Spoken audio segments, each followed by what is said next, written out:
Alright, what's going on everyone? Today we're going to take a look at the Final Adventure Challenger deck and see if it's still playable after Zendikar Rising standard rotation. And the short answer is yes, 100%, absolutely, no problem. The deck is basically rotation proof out of the box, you're totally fine. This deck lost almost nothing to rotation. So here is the original deck list that you got out of the box. And if we highlight the cards we lost, it doesn't look that bad. I mean, we lost Knight of the Ebon Legion, we lost Midnight Reaper. These are good cards, but losing them doesn't really affect the adventure portion of the deck. This was an adventure deck. These were nice, but not a key piece of the strategy, so it's not that big of a deal. And we also lost like Find Finality and Disfigure, but once again, not a big deal. These are very easy to replace. Disfigure I already took out if you followed my upgrade guide. And then Vraska, Vraska was great, but very replaceable. So if you followed my upgrade guide, this was my finished list, and it's not that different from the original because there wasn't really that many upgrades we needed to do. And if we highlight what we lost, once again, it's actually not as bad because we already took out Disfigure. So yeah, totally fine. And if we look at a competitive list, and of course there's always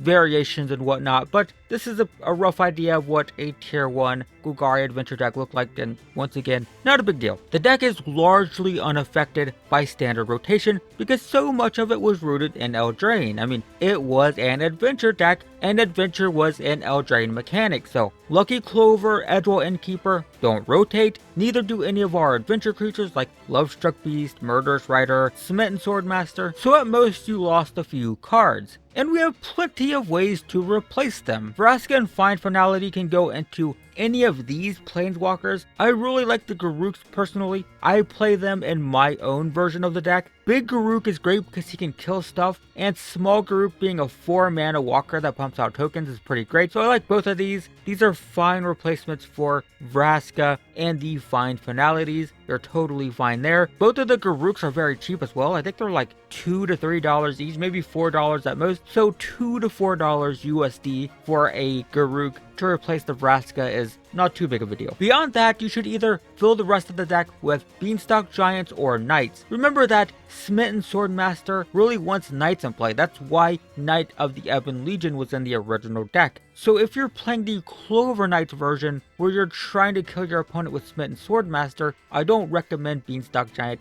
I would go with something like Black Lance Paragon, Liliana Standard Bearer. Neither of these cards are like exceptional. The Paragon can act as a pseudo removal spell, so that's not bad. But the idea is get Knights in the deck for Smitten Swordmaster. But if you're not focusing on Clover Knights, Beanstalk Giants are great because they give you a hefty creature and also ramp you in the early game, so not bad. And really good with Lucky Clovers. If you have 2 Lucky Clovers in play, you pay 3, you get 3 lands on tap anyway, so pretty decent. I also recommend finding room to fit more removal. Maybe the Find Finalities just can go into removal spells. We've gotten some pretty strong pieces of black removal since the deck was released, so it doesn't hurt to have a few of them in the deck. However, it's early in the new environment, and we don't yet know which decks are going to rise to the top of the metagame, so instead of playing like 4 copies of one removal spell, I personally recommend playing like 1 or 2 copies of multiple different types of removal spells just to kind of cover your bases. The Zendikar Rising removal spell is really good. 1 mana to kill a small creature, 4 mana to kill anything. Pretty decent. There's also the land, the flip land that can kill a creature for 4. That's also not bad as like a single copy in the deck.